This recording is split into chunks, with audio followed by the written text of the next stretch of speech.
was Kimmel himself hinting in a 2024 LA Times interview, quote, "I think this is my final contract. That seems like enough," end quote. Jimmy Kimmel was saying his contract wasn't going to be renewed. When Alex Jones gets fired for Sandy Hook, very few mainstream conservative commentators were like, oh, they're silencing free speech. The Tonight Show with Conan O'Brien was canceled at around 1.4. So at higher ratings than his show was canceled. The American Hall show was canceled at 1.6. Again, much higher than his show when it was canceled. Your depiction of this as the network taking an opportunity to less expensively end a contract that was going to end inevitably makes a lot of sense. Why does the left even think they have a right to be mad about this? Would you like to know more? Hello, Simone. I'm excited to be here with you today. A lot of people have been talking about free speech in regards to Jimmy Kimmel having his show canceled after, I will note, it wasn't that he disparaged somebody. He just lied. Like, what he said wasn't even like a normal lie. It was like the antithesis of what is true. I'll play the clip right here for people who aren't familiar with it before we go further. The MAGA gang desperately trying to characterize this kid who murdered Charlie Kirk as anything other than one of them and doing everything they can to score political points from it. The gist is he insinuated that the shooter who killed Charlie Kirk was a Republican, was like a MAGA guy. Like, yeah, he used the term MAGA. A far-right Republican.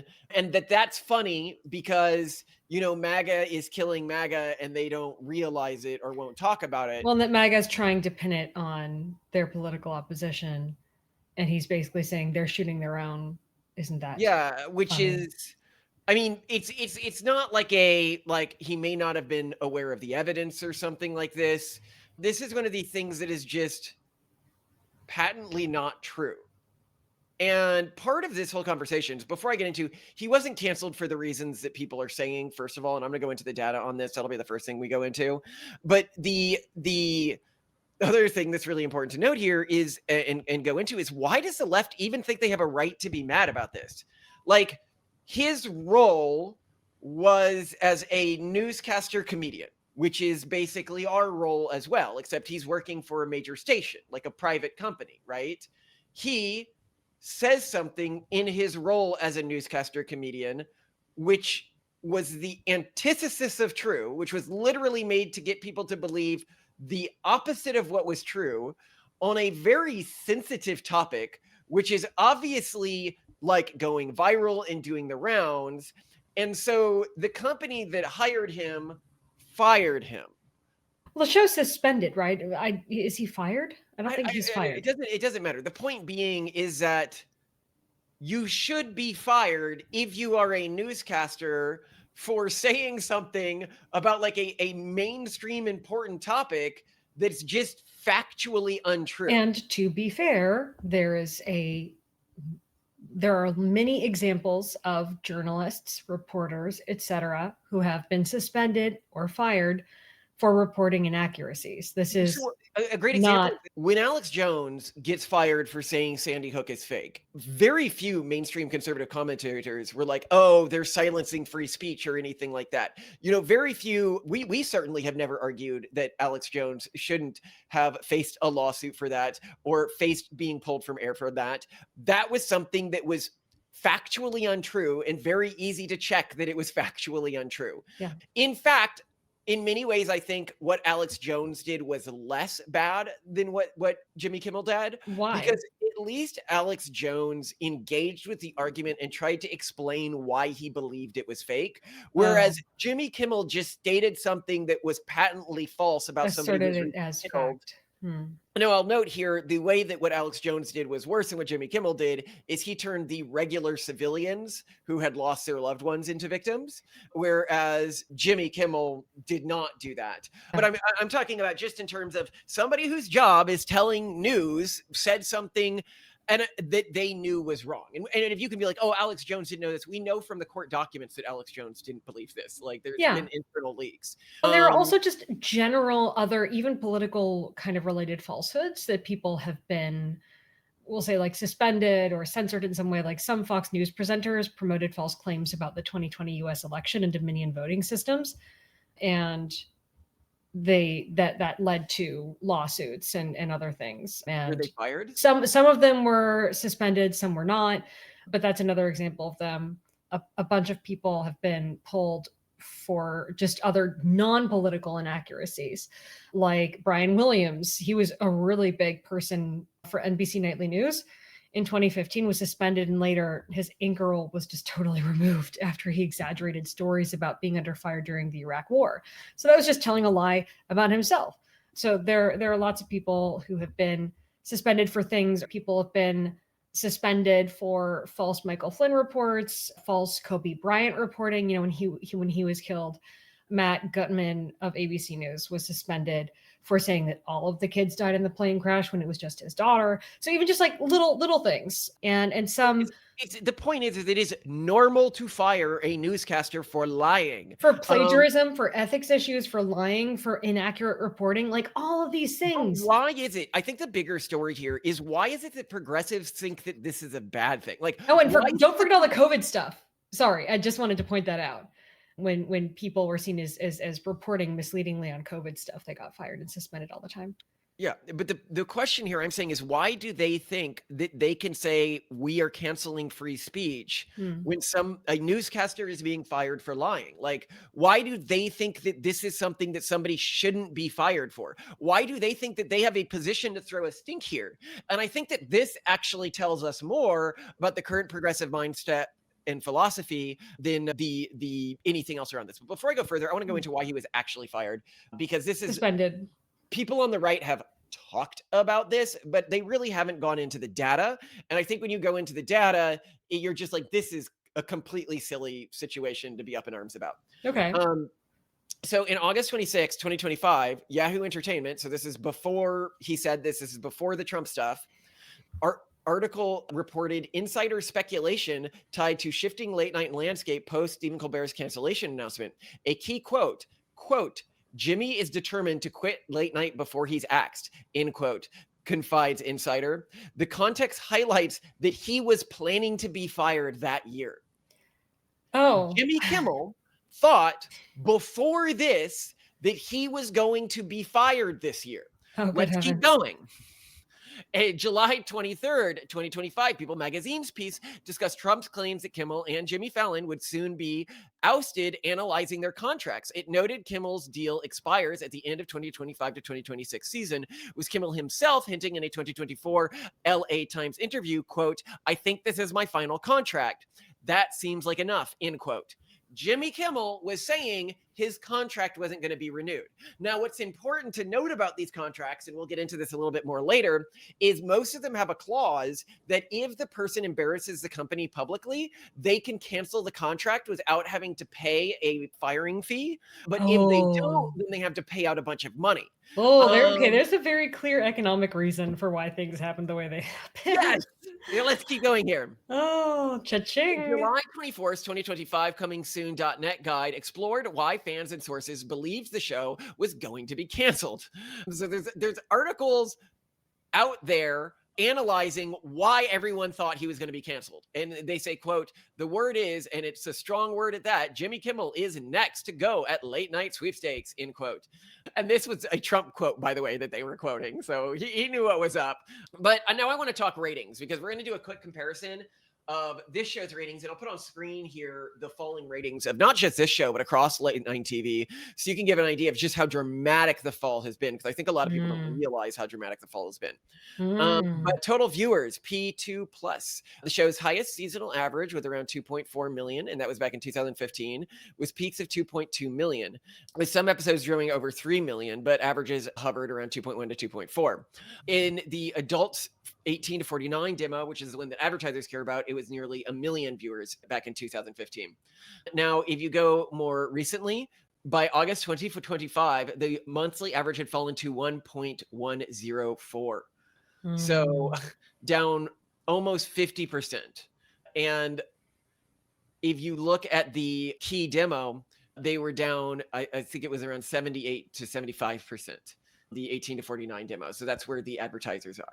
And this So, makes sense because, I mean, why watch late night when you can watch Asmongold or someone who's more politically interesting to you, who's better takes, honestly, and is more Late Night prolific. started to suck. And I want to talk about, as a former fan of late night, right? But Yeah. before I get into like being a former fan of late night, I just think it's useful, before we go into this tangent, to go over when other shows were canceled. Okay. So remember, he had fallen 74% in the key demographic, 43% in the general demographic, and was getting around 1 million views per show. Okay. So The Tonight Show with Conan O'Brien was canceled at around 1.4. So at higher ratings than his show was canceled, but it had Wow. fallen by about 63%. The American Hall Show was canceled at 1.6. Again, much higher than his show when it was canceled, fallen 47%. So around the percent his show had fallen. The Jay Leno Show was canceled at 1.4. Again, higher than his show, but it had fallen 73%. Later was Bob Costas and Greg Kinner at around 1, and it had only fallen 33%. So this is the only one in this list so far that was below his when it was canceled. So let's go to Jimmy Kimmel did horribly when he was canceled. He had fallen to 0.16 and had fallen 76%. Some of the shows in that table had fallen to lower than his show when he was canceled. He was below the range that you're normally at when you're canceled. Yeah. Wow. Yeah, it's almost as though they were holding on because they realized that this is no longer a viable format anyway, and they maybe just wanted the legacy to last a little longer. But this was not long for the world, this show. Yeah. By the way, if you want to talk about contracts, suspending the show indefinitely could invoke clauses related to public interest or reputational harm, potentially allowing ABZ to avoid breach contract penalties. Nice. Kimmel is reportedly effing livid, but no lawsuits are happening.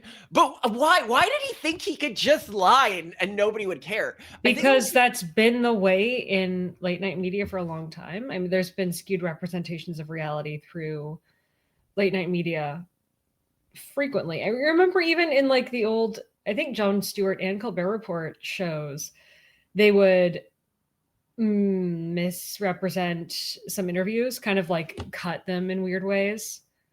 Oh yeah, they in would. a way They that, would. yeah, I guess he just misrepresent thought it was reality. like industry practice, and he's getting lazy now, so he's not trying to cut up funny interviews. I mean, I think it's one of those things where people break the rules, and you're only going to get prosecuted for it when someone who's going to benefit from prosecuting for it. Like when the news networks made a lot of money from those misrepresentations and faced no liability, keep it because it's good for them.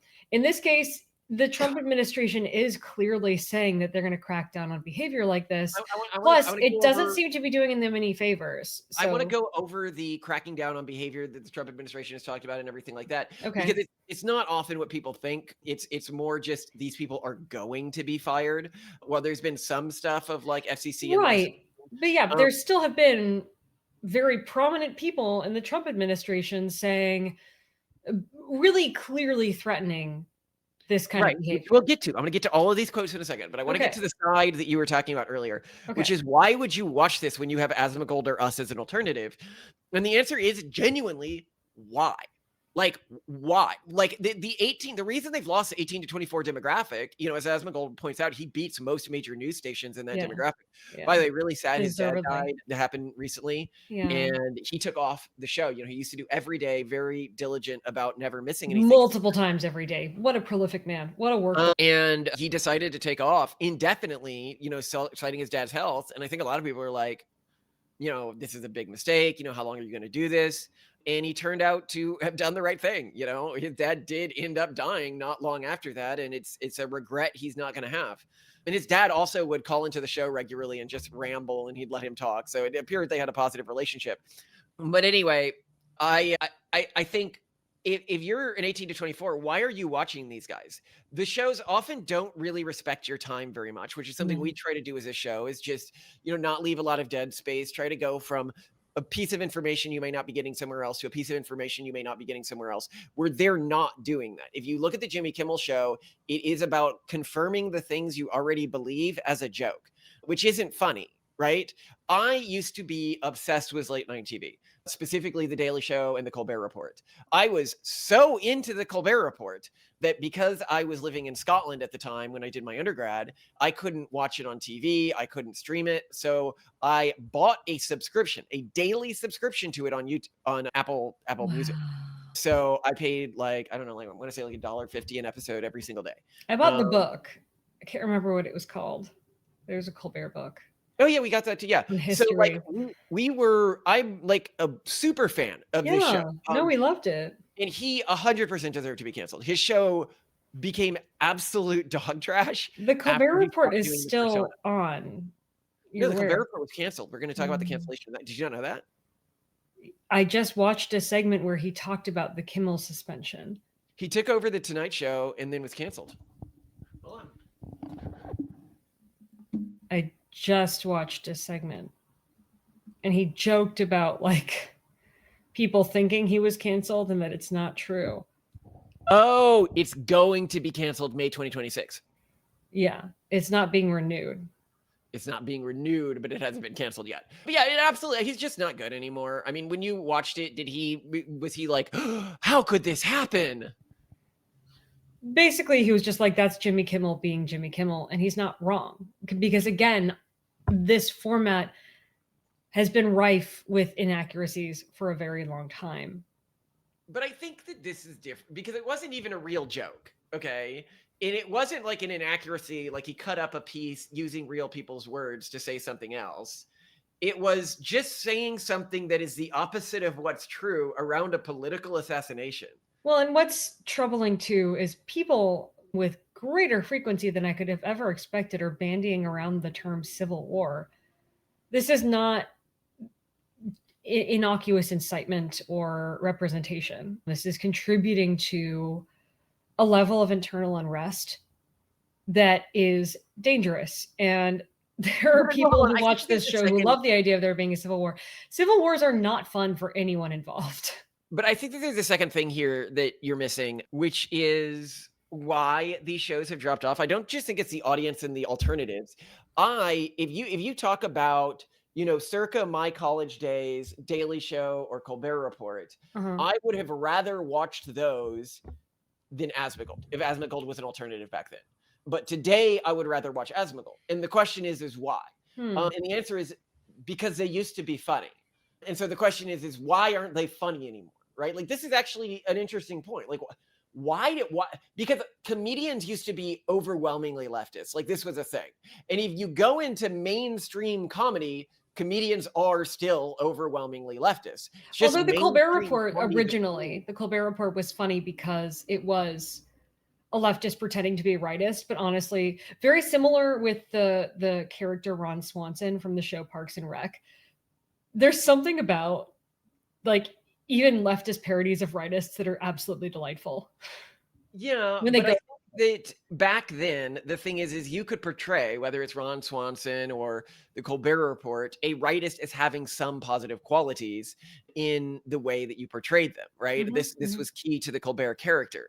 But you can't do that anymore. And I also think when you talk about humor, there's no longer any capacity to even try to model people on the right and then, act really rightist in a way that's entertaining. It's just hatred and vitriol. It's just resentment. It's just derangement. And that's not fun anymore. And I think that's something that you and I have been talking about a lot internally is we love working with people who are politically different from us or ideologically different from us, who make fun of us in good spirit, mostly because they can model us and they understand our points. They just have different, conclusions. What is different now is a complete loss of that capacity to model the other side, which then leads to an inability to make a depiction of it funny or even make criticisms of it funny.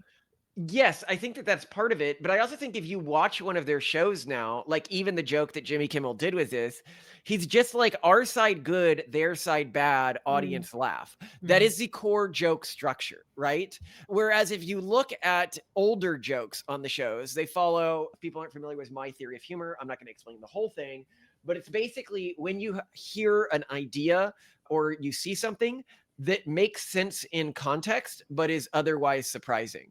And we argue that it likely evolved as a signal that babies gave to their parents to get them to repeat a task until they could like understand it. It was like, oh, I almost understand that, like object permanence, do it again. And so they create this positive stimuli and the parents react. And we continue laughing as adults now, even though we're not really supposed to.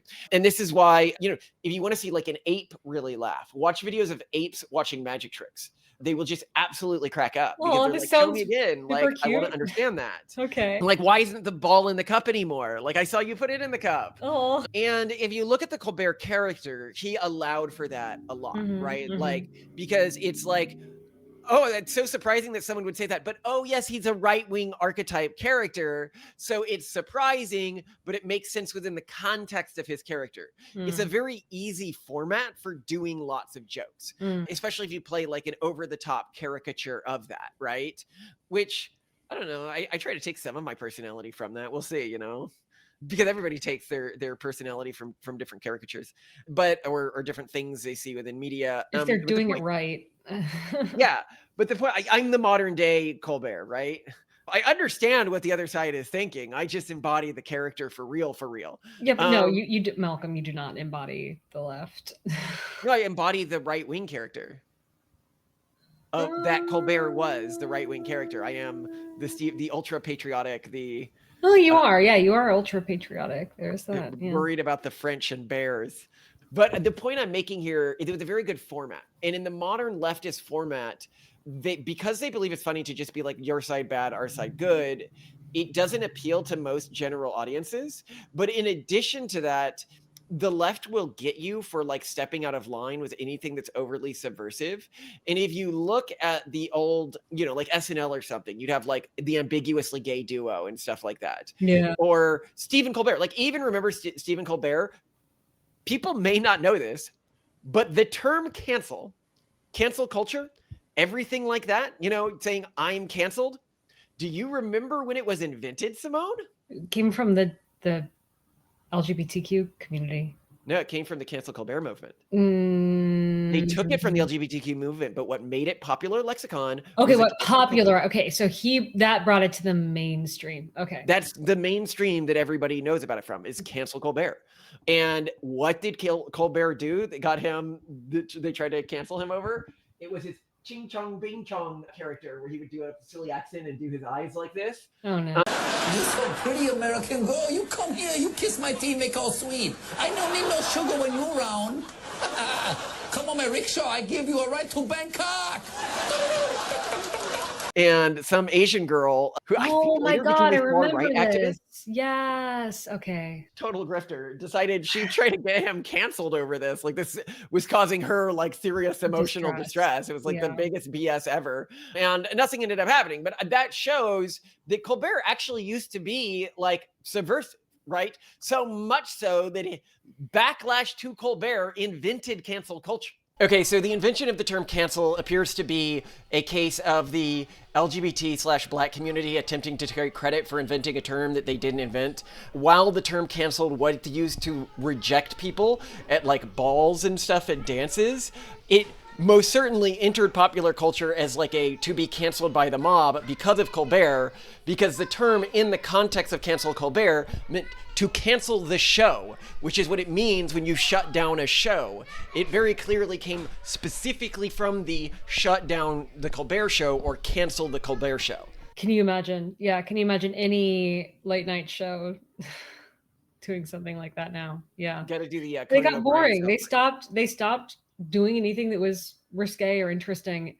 And it's still good comedy today. Popular comedy today is risque. And that's why so many comedians now require attendees to put their phones in Faraday bags. Really? Yeah. I mean, one, they don't want everything like immediately on YouTube because they're trying out new routines before they want to take them like onto a Netflix special.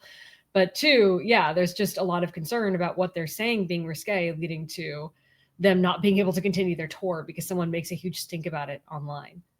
Yeah. I'll tell you one of my jokes that I told that absolutely killed at the Libertarian Convention. This is before I was public, was being skeptical. So I was like, nobody's recording, right? But now we're more publicly skeptical. I'll take out the hint before this so that people get the joke. But I go, when I was a kid, and this is actually true, Simone. I was so into subversive culture. I would dress in like punk clothes and goth clothes and had my own little scene type outfit, and everything I did was like so like offensive to like pearl clutching adults and everything like that. And they'd always tell me, they're like, well, I know you think that you're like crazy and out there and subversive now, but one day you're going to be old, and one day the kids will do things that will shock and offend you. And I told them, that is just not true. I am always going to be with it. Little did I know that cutting your dick off was going to become a trend. It's true though. If you had told younger me, I would have been, and that's what makes it, because it's subversive, right? It's funny, it's subversive, but it's obviously true. It's surprising because who would do that? But it makes sense because a lot of people are doing that. In the 90s and the early thousands, right? Where I was like the early thousands, you go to them and you're like, you're gonna one day the kids are gonna shock you, and you're like, no, all of them were like, no, and then you tell that version, what if I told you cutting off your dick's gonna become a trend? They'd be like, wait, what? Yeah, that gets you. That's an actual trend?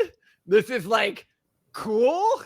And they're like, yeah, there's groups that think it's pretty cool. And you're like, whoa.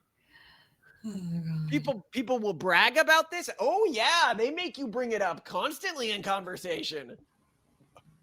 Really? Anyway, that's a Malcolm joke. We'll see if the audience thought that was funny. Gosh.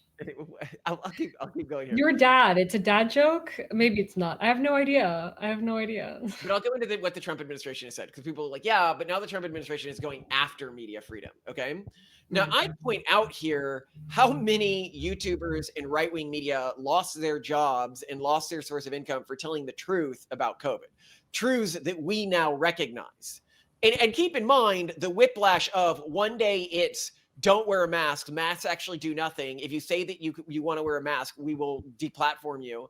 And then like within a week, it became, oh, actually masks are completely required and we will deplatform you if you say don't wear a mask. And by the way, we were never arguing the exact opposite 2 weeks ago. That for me was the craziest part of COVID when that happened. Because I would like talk to people and it felt so 1984, where it was like the new thing had dropped and we were supposed to pretend that the old thing had never been an old thing and we weren't just canceling people. Yeah, we never said that. What do you mean? No, you have to wear a mask now. I have always said this. I was like, what? Have you taken down the old episodes of your show? I look, I'm like, no.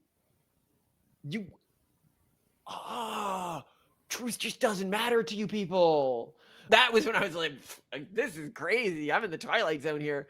In the name of Vectron, I bring you greeting, Chancellor. Vectron be with you, Ambassador, and may the power of Vectron bring prosperity to your house. By Vectron's beard. Excellent.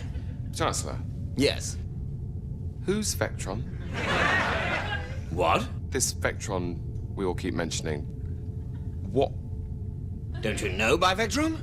No. You see, about 3 weeks ago, I was ill. When I came back on the Friday morning, it was all Vectron. And no one's really explained.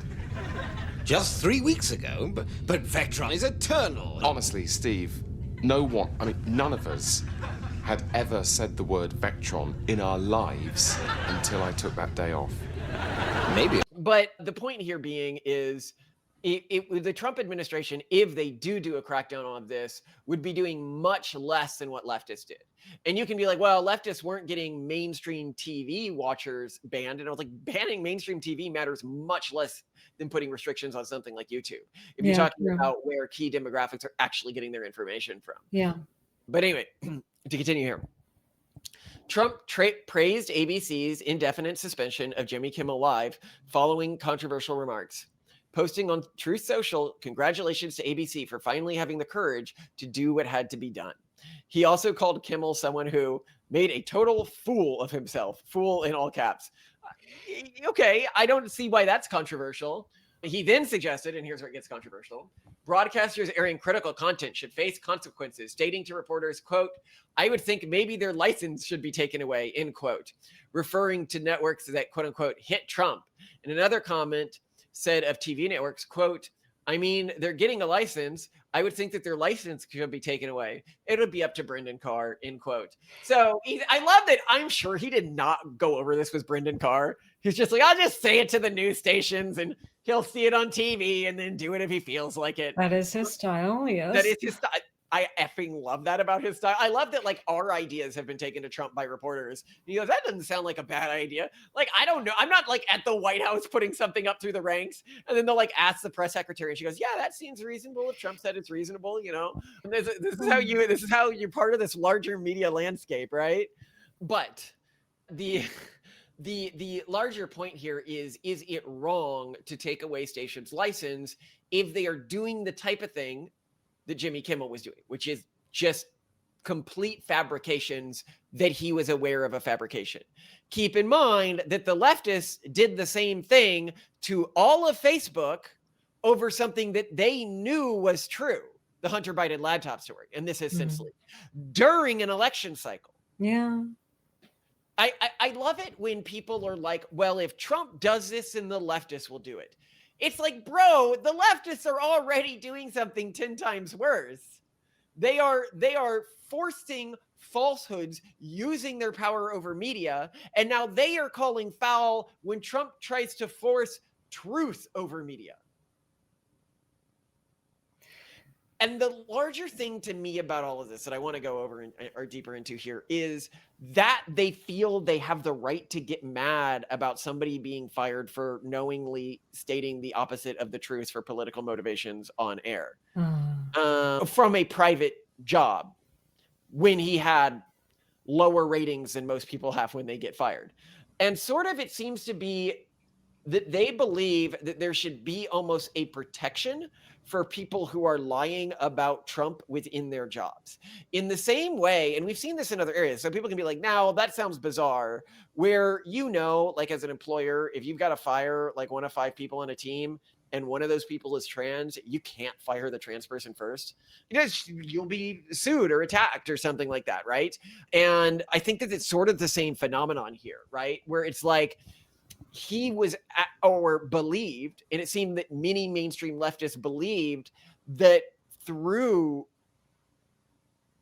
easily false, like provably falsifiable attacks on right-wing ideologies, that you protect yourself in your position, because then you could say, if you were fired, that you were fired for this, which is to me really chilling, because it shows how much control they had over our culture until now, and that how much of a better place we're in that they can't freak out. And I love that, you know, we're not actually getting pushback from anyone who matters, right? Like when the people go up and they freak out about this stuff, I'd even go, this is like a great one. Like to me, this is trans people in sports to go over.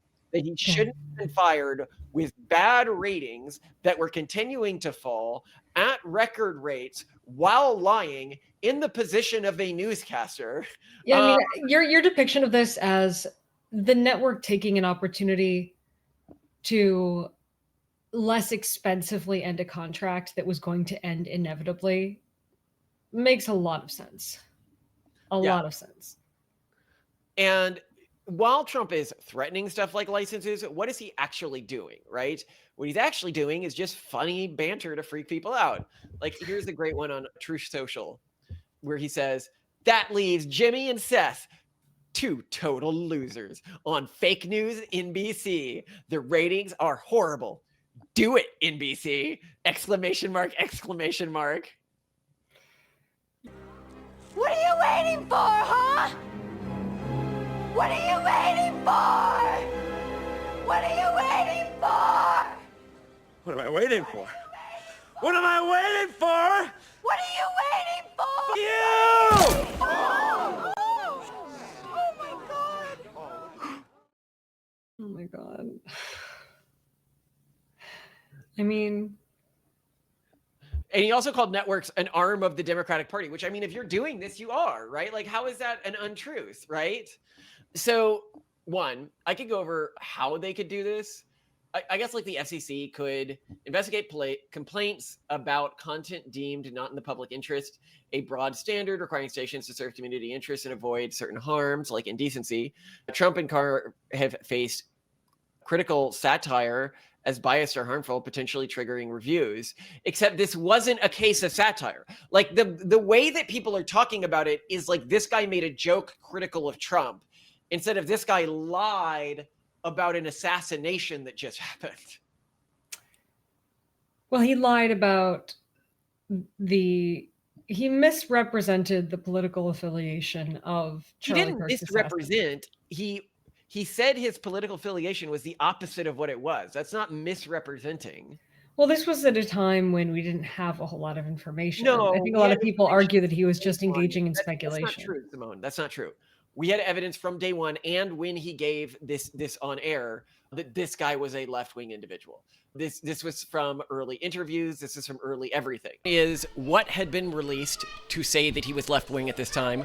The New York Times, before this, had described Robinson as, quote, an assassin with hardening left-wing pro-LGBTQ views that led him to violence. Not only did they say that he was a left-wing in the New York Times, but that it had led him to violence. If you look at what the Utah governor Spencer Cox had said before this at NBC's Meet the Press, he said he, quote-unquote, clearly had a leftist ideology. These details were made publicly and loudly before Jimmy Kimmel did this. The only, and I think that you are not aware of this as to why people argued he was right-wing, just in case you're wondering. They argued that he was right-wing, I think because of a clown meme that he posted at one point, and that at another point, clown memes are common on the right.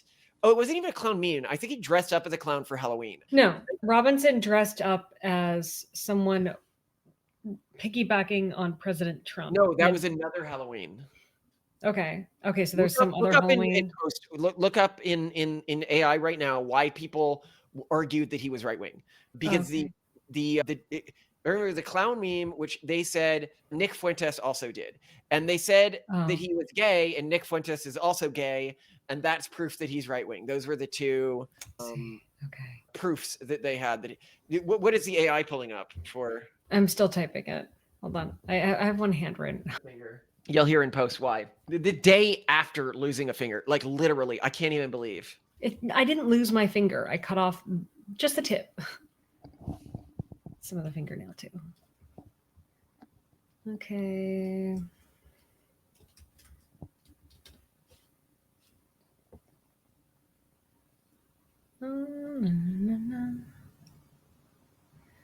There was confusion and speculation online about Tyler Robinson being MAGA, largely because he came from a conservative pro-Trump background, and in the immediate aftermath of the shooting of right-wing figure Charlie Kirk, some commentators and social media users assumed a political motivation connected MAGA ideology.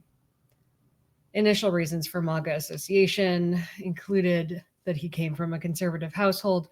Early online posts and rumors, including tweets by prominent commentators and even some academics, suggested Robinson was ultra MAGA, based purely on his background. Before his motives were codified, social media accounts cited old photos of Robinson wearing Trump merchandise or costumes, fueling the speculation. All of this is referring to the stuff that I just mentioned to you.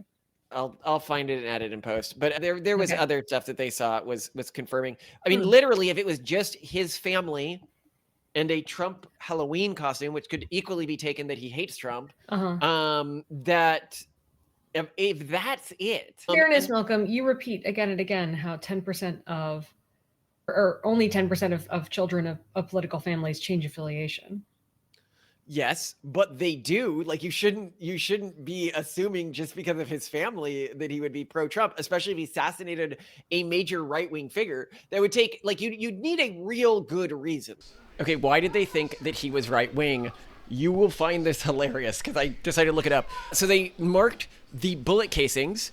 The notices bulge, ooh, what's that? They said was evidence that he was right-wing. A furry meme reference. Bella Ciao, which was apparently an anti-fascist song lyrics, they said was proof that he was right-wing. And Hey Fascist, on the bullet casing, they said was evidence that he was actually right-wing. Now, if you want to know how they twisted these, the notices bulges uwu. This is a twisted degenerate furry moon. Uwu is a cat girl emoticon. Mocking, noticing, groper code for spotting Jewish influence in society. It's a kind of layered, self-referential joke Nick Fuentes crowd used to hide behind bigotry behind absurdity. The Bella Ciao, they said the Italian anti-fascist partisan song, famous for Money Heist, but remixed into track on Grofer's Spotify playlist. Grofer's co-opted it ironically to troll fake conservatives. And then in Hey Fascist, read like as a direct taunt, possibly aimed at Kirk's perceived establishment ties, echoing how Gropers baited him online and in speeches.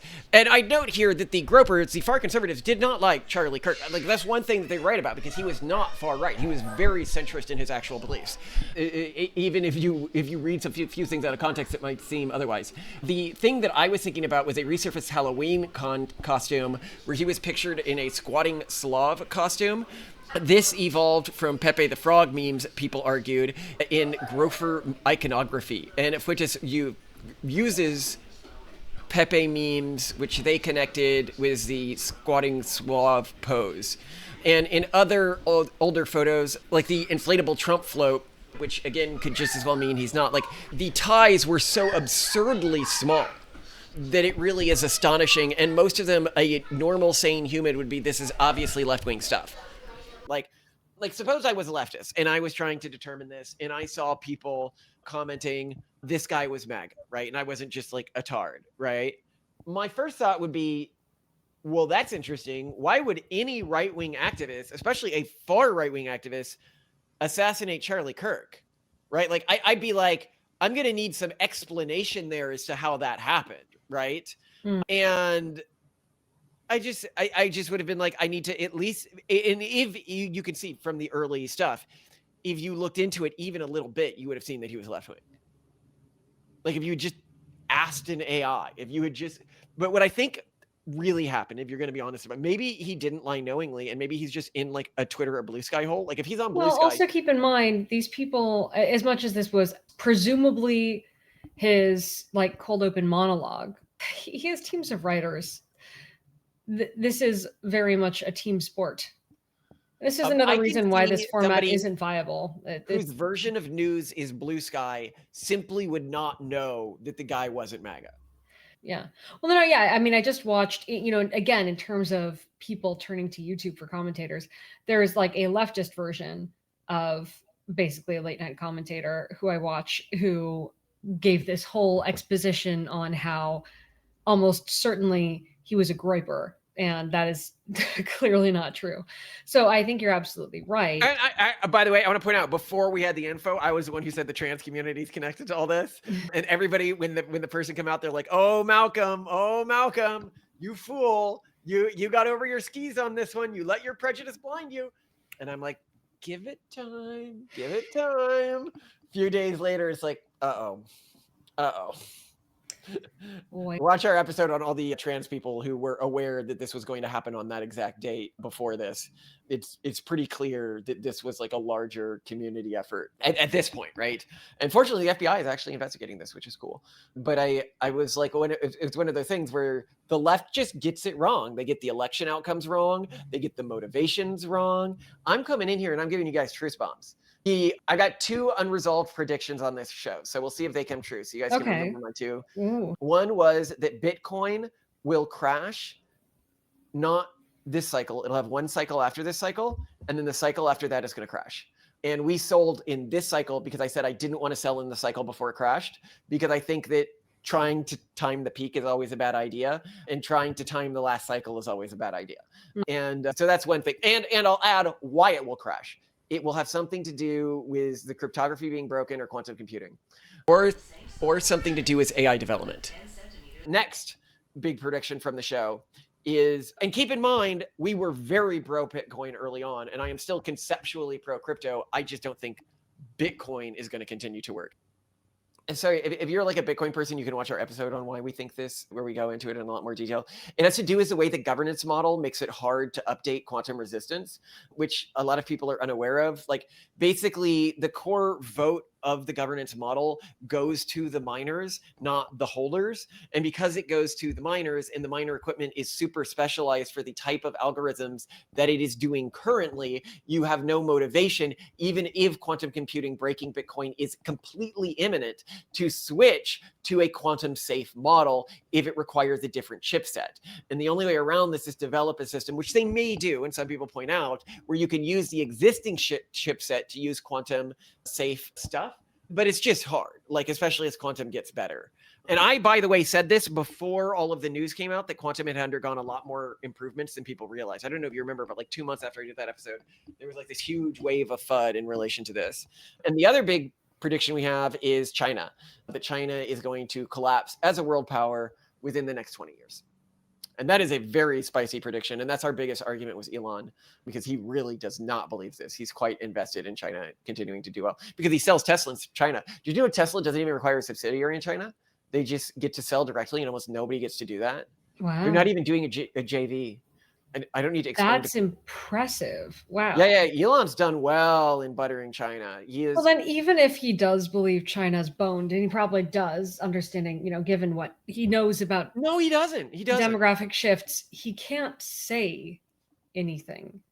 No, he doesn't. So I'm sure he's argued this publicly somewhere before, but he believes that if you look at things like the minerals that need to be mined, like, because of course he's focused on things like lithium for batteries and stuff like that, that there's just too much raw material, along with the capacity to extract it competently in China for it to ever collapse in the way that I suspect it will collapse in terms of the types of raw materials that there's going to be an increasing demand for. Whereas I think that their entire existing economy is something of a pyramid scheme. And for that reason, even if it does have a lot of wealth beneath the soil or something, it still could collapse. So it's just a different. I think that his opinion is colored by the fact that he is in the EV industry and it's where a lot of his money is. And so he's very focused on the things that EVs need, where EVs are bought.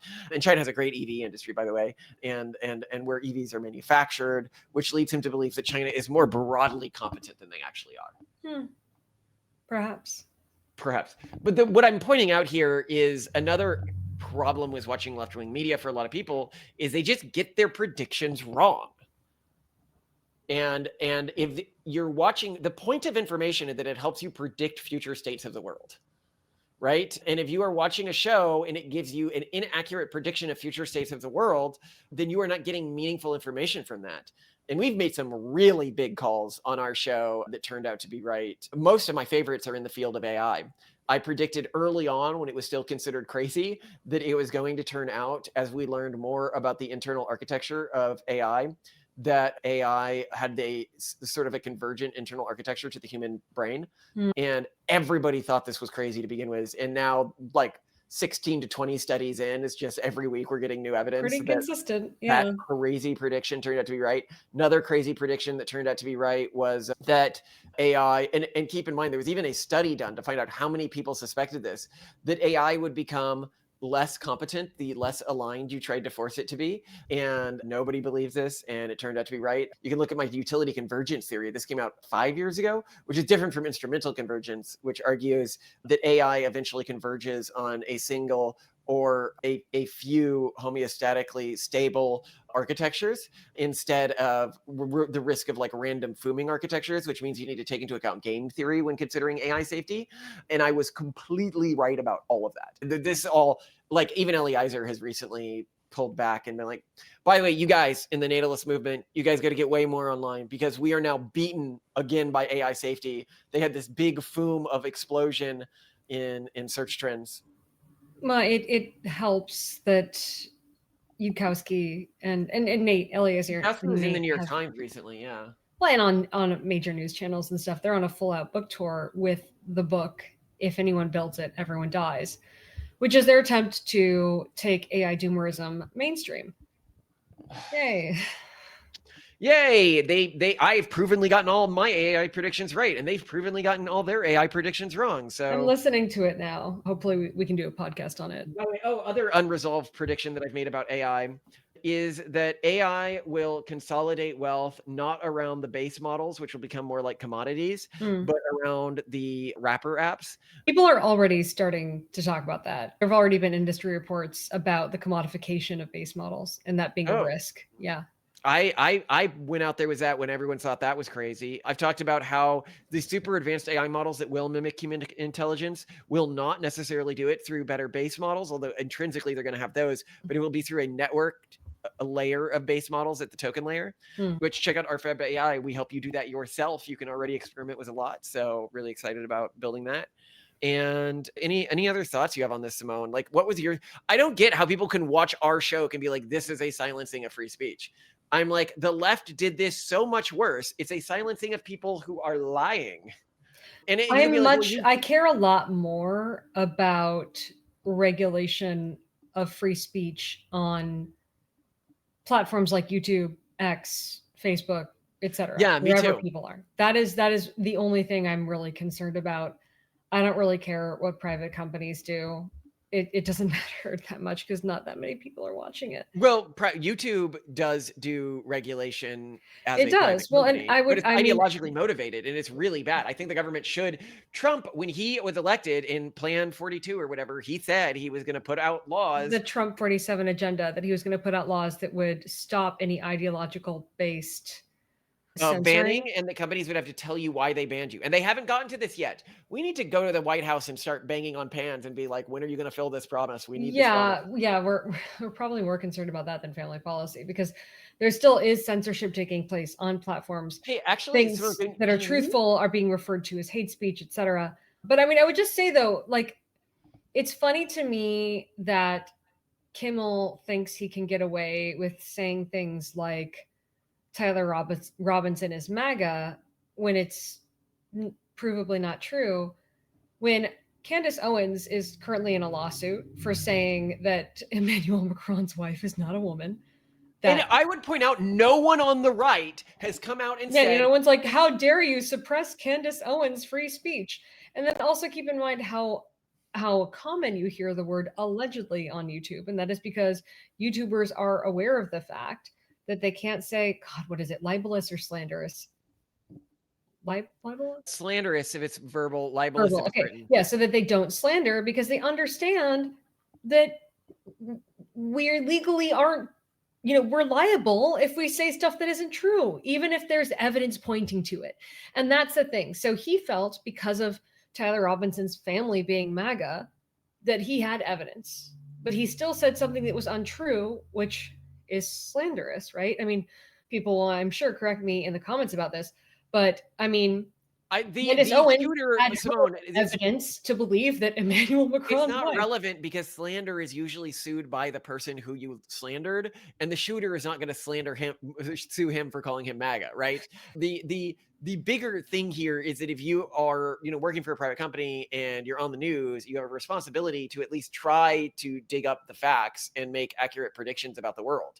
And I think the core reason leftists are mad is they believe that what he was doing was right. The point of the news is to describe the world that you wish existed in their mind, instead of the world that actually is. From their perspective, he was doing what's right. And I think Simone lays this out pretty well here. Just a second. I don't know. I mean, at this point, also, truth is a team sport. And that show was catering to an audience that doesn't want to hear... Truth is not a team sport. I regularly say truth isn't a team sport. It has become a team welcome sport to our reality. Okay, you have to face the fact that truth is treated as a team sport functionally. Yeah, well, I think no. I on the right, like with Candace Owens saying what she said, and she gets sued, and everyone's like, whatever. Like, you said something that wasn't true. Like, obviously, you deserve to be sued for this. But on the left, I think they do believe truth is the team sport, and the reason why they are so freaked out by this happening is they're like, but he said. It doesn't matter if what he said was factually true. It's what everyone on Blue Sky is saying. And therefore he gets to report it because truth is whatever everyone on Blue Sky says. If he's punished for this, then I could be punished for this sort of stuff. Yeah, I don't know. By the way, we got hit on Patreon for our video where we pointed out the ties between the trans community and the shooter as like they're going to take down our Patreon. And I'm telling Simone, I think we should just do a different payment.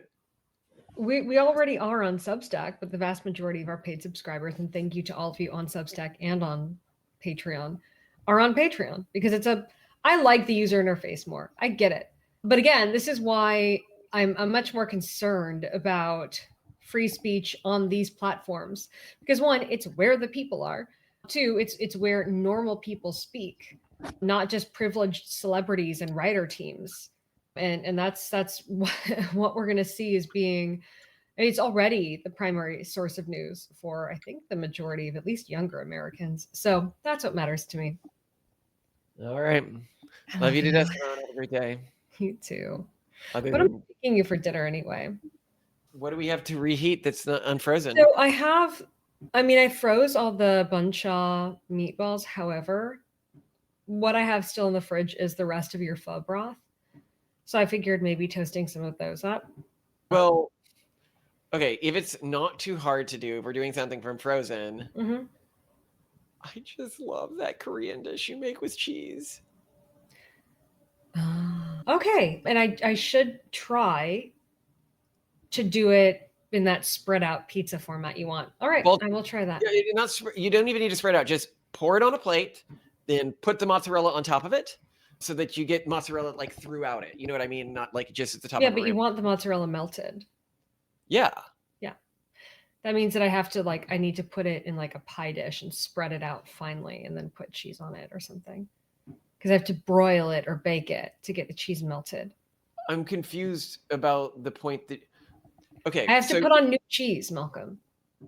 Hold on. We're going to go over this because clearly you're making this harder than it needs to be. You put it in the microwave and then you put it in the air fryer. That's what you did last time, right? Yeah, but in the same ramekin. And the ramekins that I have are very small. That means you're getting a very small surface of cheese, which is exactly what you asked me to not replicate. Right. So I have to put it in a different container. I can't put it in the air fryer as like... Wait, hold on. Let me help you with some shape rotating here, okay? You put it in the ramekin. You take it in what it's frozen in, okay? It's frozen in a ramekin. I thaw it out and it goes out of the ramekin. Please listen. You put that in the microwave without the cheese on top, okay? You then take it out of the microwave and you pour it onto a plate. You then put the cheese on top and you put that in the microwave again, then in the air fryer. No, you can't put a normal plate in an air fryer. You have to put an oven safe pan or dish or plate in an air fryer or oven. You cannot just you want me to take the metal plates that you eat off of? How's that going to go for your fingers? Who's going to go to urgent care next? You don't know. I mean, as much as, yes, I am a klutz with a knife sometimes, especially when pregnant. I can't do anything right now. You are wrong, and I understand what I need to do, and I will do it. But I will do that for your dinner tonight, and I love you very much. I really love you too, Simone. Okay, I'm ending her call. So we have news, people. My wife chopped off a big chunk of her finger. Good. And what happened at the hospital today? You said they had to cauterize it without anesthetics? Yeah, I told the first urgent care clinic. So I first went to the hospital and they were like, go to an urgent care clinic. And then I went to one and I told them what had happened and they said they weren't going to see me. They like looked really scared and then they were like, no. And then I went to the second urgent care clinic and after a really long wait, they saw me. And after I took my bandages off, the nurse who was seeing me, who had brought out stuff to help clean the wound, it looked like she was going to pass out. And I was like, would you like me to clean it up? And she's like, yeah, I'll be back. The doctor will see you soon. And so I just sat alone in the room trying to clean off the Simone, no! But then, yeah, so everyone had told me to get, what was it, zinc oxide to cauterize the wound. And I was like, oh, interesting. So there's some kind of like ointment that must seal off wounds. I thought it was like metaphorical cauterizing, not like you burn something to cauterize. But no, it's just a chemical burn. But it's not a chemical burn on your skin. It's a chemical burn Oh, inside God, your you're open right. wound. Oh, she cut off part of her fingernail and everything. It was horrible. Yeah, and I PSA to people, when your spouse tells you you need to be more careful with something, listen to them. Because Simone knows, like, regularly, I would be like, no, you can't cut it. Like if I was in the room, you knew I always stopped you cutting things and was like, okay, you have to do it. And you would glare at me like I was the biggest bully in the world. I mean, to be fair, if I cut the way that you cut, I would never prepare a meal in time. It would be like midnight when we ate dinner. Well, then maybe we should find ways to use things like food processors more. Yeah, I think I just need to use tools or chainmail gloves going forward, especially when pregnant. Malcolm also is always on me about tripping because I'm very clumsy. And lo and behold, what did I do? Just 2 days earlier, I tripped and got blood all over my clothing and have a huge bruise now, and everything hurts. And like, And show people how pregnant you are, by the way. oh, I don't know. I'm very pregnant. You can't Very really pregnant. Yes, this is not good. I am trying to. So listen to your Look at spouse. the Halloween theming back here. Yeah, it's getting. But, okay, question for you, Simone. Yeah.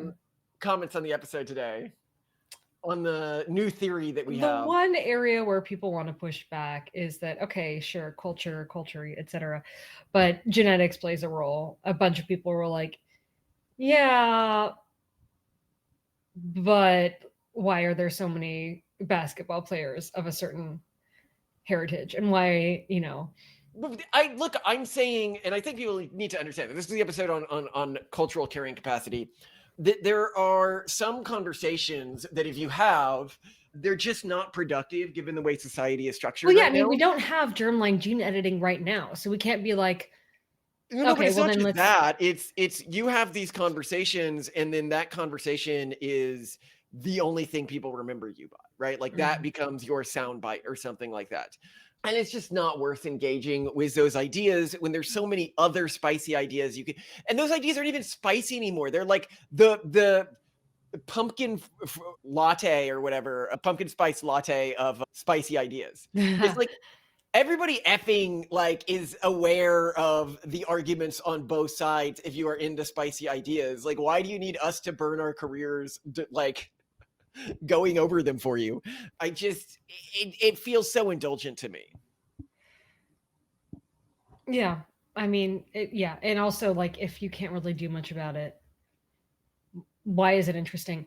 We are a podcast of action. We believe in actionable ideas. Yeah, I don't really think it's worth. I agree with you. It's not really worth having conversations about things that aren't actionable, or to talk about an idea that is not, going to lead to any sort of positive, actionable change in society. Yeah, exactly. And one that all of our listeners know about anyway. Like, what's the, whatever. I think Now, they just all of want our to listeners indulge in like thinking her. I'm her. They said the naughty thing. Yeah, that or like, so you see my group is better, or like, oh, you see, this is why I can't achieve anything. This actually goes with something that we do with our episodes, where with every episode, I try to take a position on something that's different from the position that everyone else is taking. And I try not not arbitrarily, but you are interested in sharing opinions when that's the case, because then you have something to contribute. Yeah. There's other channels you can go to if that's what you want. Final question, Simone. I was going to ask you. The burning sensation doesn't go away, if you were wondering. It just stays. I'm so sorry, Simone. Okay, I'm not going to bring it up anymore. It's just that it's not going to exist as a topic. What was your other question? I don't know. I don't want you to feel that way, but I'm really sorry. It was my fault for not listening to you. So again, PSA to people. You were making my dinner. Yeah, but it turned out good, so it was worth it. And I wasn't downstairs. Yeah, well. So I feel like I abandoned you while you were doing me a favor. No. And you hurt yourself. And everybody knows you don't want your partner to hurt themselves. It makes this you feel is true. really I'm bad. so glad this happened to me and not you. What was your final question? I'm sorry. Oh, I was going to say what I do love is in the romance mangas I read, one of the protagonist types that I like the most is the very like stalwart warrior woman, and that is totally you. I want to be stalwart. Anyway. I may not be graceful, but I can be stalwart. I'm excited for this episode. Now let's do it. Right.